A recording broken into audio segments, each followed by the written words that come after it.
Hey everyone, Anastasia here, and I am actually recording this video from, as you can see, Paris. I am standing in front of the Eiffel Tower, and you're probably asking why. Well, that's because I have some really exciting news for you, and it kind of ties in with France. So, this book here, more please.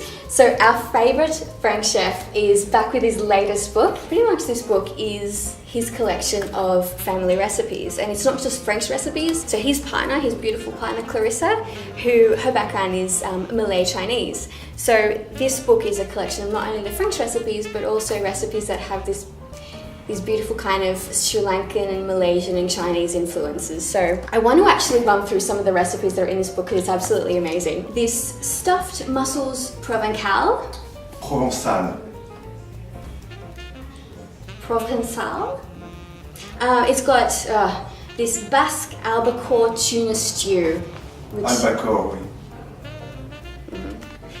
There's this really divine kind of chocolate cake. It's called the Bûcher de Noël. Bûche de Noël. Croissant. Le croissant. Escargot. Escargot. Camembert. Camembert. Manu, just get me. Sorry. Yeah, I'm sick of your corrections. Well, you know, if you want to learn French, I can maybe teach you through recipes. Through recipes. Manu is here with us. Hi, nice drawing by the way. Thank you. I am an artist after all. Yeah, do you want to explain to us your new book? Yes, very proud of this new book, well, of all the books I've wrote, but this one especially, because I've co-wrote this book with my fiancée, who's, as you just mentioned, background Malaysian, mom is Chinese, Malay and Sri Lankan, so she's learned all this cooking from her mother and grandmother, and I've learned a lot of my cooking for the last, 20 or 30 years, I suppose, and we thought, we feed ourselves pretty well at home, and friends are always happy to come to our house. Why don't we put those recipes in the book? And that's what we've done, and they're pretty, people think I'm French and I eat foie gras and truffles and caviar every day, but I don't. I eat this type of food and I want to share it with you. And they're uncomplicated, delicious, and I think you're going to want more of it. More please, yes, hence the title, exactly. More please. I'm going to start by asking you, I guess the most important question up front. Mm-hmm. How do you pronounce your surname? Feildel. So the I pretty much doesn't, in French the EI makes the same A. Okay, yeah. Feildel. Yes, simple. But you see, in English is no E before I think there all is, and that's where we get confused. That's right. So it's not Feildel, it's Feildel. Feildel. Well, you're kind of like Madonna and Prince, where you don't really need a surname. I was going to say that. Yeah, you're in that league. That's really no, that's what you need. Sweet. All right. Be honest with me now. Who does the cooking at home? I'd say 70% Clarissa. Yep. 30% me. Who does the cleaning? I say 70% Clarissa. 30% me. Okay. She is actually a wonderful woman, and she seemed to be wanted to look after me a lot, and which is really lovely. It's from the heart, but she kind of refused for me to do much when I come back from work. She's like one of those not old-fashioned kind of I'm the man, she's the woman kind of thing, but she just seems to want to take care of me when I run around like a headless chicken. You've hit the jackpot, with her. I have. Yeah. And that is a proof of a lot of things, because when I first met Clarissa, finding out a love of eating and a love of cooking for me was the big box that she had ticked, and she had the same passion for as me, so that was it. She was the one. What happens if she didn't love cooking and didn't have a passion for food? Do you think that would have made a difference? I think so. Yeah. I think so. I mean, because today it's just everything's so easy with her, because we want the same thing, so we think about it every day. How are we going to eat tonight? Yeah. With someone else who would have been, vegetarian or vegan or don't even like food at all. I mean, I'm going out tonight. Yeah. All right. I wanted to talk to you about just a few of the recipes. Now, you've got one. It's called the beef and dark beef stew. Mm-hmm. Okay, it's a very manly dish, this one.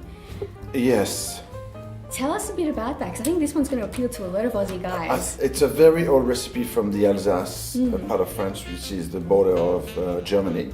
Yeah. And it's made with dark beef that's really strong and bitter, and beef, and it's not a recipe that I do often because it's quite rich. Mm-hmm. And it's got that gingerbread over the top smeared with mustard. And that goes on top of it as you bake it. And when it's cooked, you just kind of mix all together, and it's kind of thick. And people ask me, what a strange recipe. And it is, but it's a very, very typical recipe from there. And it was in that book for a purpose, for Australian men. For Australian men, yeah. Could incompetent men cook this recipe? Definitely. Definitely? 100%. Okay, so it doesn't matter if you can't cook or you're brilliant. This recipe, they can do it. Through all of the 4 books I've written, I made sure that as I wrote the next one, that I made it more, all easy to replicate. Okay. All ingredients that you can buy in a supermarket. Well, let's be honest, most of us don't want to be spending time sourcing ingredients that you can't find in a supermarket. That's right. If you're starting running around finding ingredients, it's impossible. Yeah, then it becomes like a TV show, doesn't That's it? Right.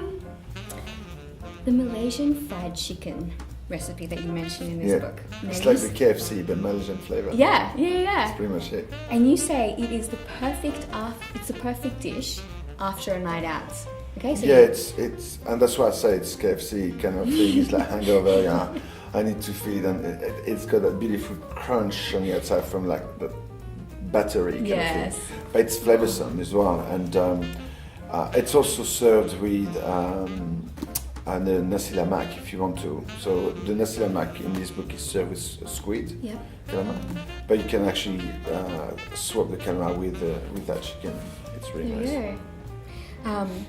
So would you suggest, say, someone's been out and they stumble home at 3 o'clock in the morning, could they make that recipe at 3 o'clock in the morning? Or do you think they should pre-cook it? I think they'd burn their fingers. Really? Okay. So pre-cook this meal. Just make it in advance and then put it in the oven quickly to reheat it. Yeah? Do you think that's safe though, at 3 o'clock in the morning? I think even cold, Even cold? Well, when you come out 2 o'clock in the morning and you're hungry, there's a reason for it.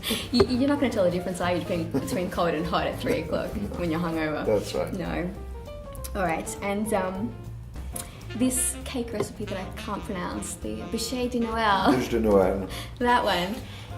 You say it's a cake that's to die for. Yeah, I'm not a big dessert kind of guy, but there's a few recipes in French pastry is crème au beurre, the buttercream, and this is basically a sponge cake that's been rolled into butter and sugar and chocolate, and that's the typical cake that we eat at Christmas time, and you can have lots of it. But a nice little slice is pretty good. Excellent. So is that the dessert you're cooking for your family this Christmas? I probably won't this Christmas because I want to really chill out. I've had a really long and busy year, so I'll probably be very Australian and put a few shrimps on the barbie, and that would be it. Nice. And then Clarissa would do the rest. That's right. Yeah. I know. Come on to you. So, Manu, what's next for you? I don't know. I mean, every year I'm hoping to do a little bit less, not because I'm lazy. It's just it's nice to relax a bit more, I suppose. But every year it gets busier. So this year I've done another series of My Kitchen Rules. I've done Around the World with Manu. We did a book and a lot of other things. And next year I'm hoping perhaps to do another series of Around the World. Yep. There will be another series of my kitchen rules for sure. Wait, how can you go around the world again? Haven't you already seen everything in the world? Well, I've only did 6 countries, so I did 6 stops. Yeah. So I'd like to go around the world and do another 6 stops. And then a series after that. Another 6? Yeah, I mean, there's This so series many is not gonna countries. What should it? You've got you've got a show for the next 20 years. Well, why Brilliant. not? I'd be happy with that. And I mean, if that sells, we could Which do. it will. We could. Like hotcakes. We could do perhaps an around the world recipe book. X. Why not? I was thinking ahead. You have to in this business. Manu, thank you so much for joining us today. Thank you. Thank It's been you. brilliant. And if you're interested in Manu's book, which I'm sure you are, check it out at booktopia.com.au. Thank you. Cheers, love.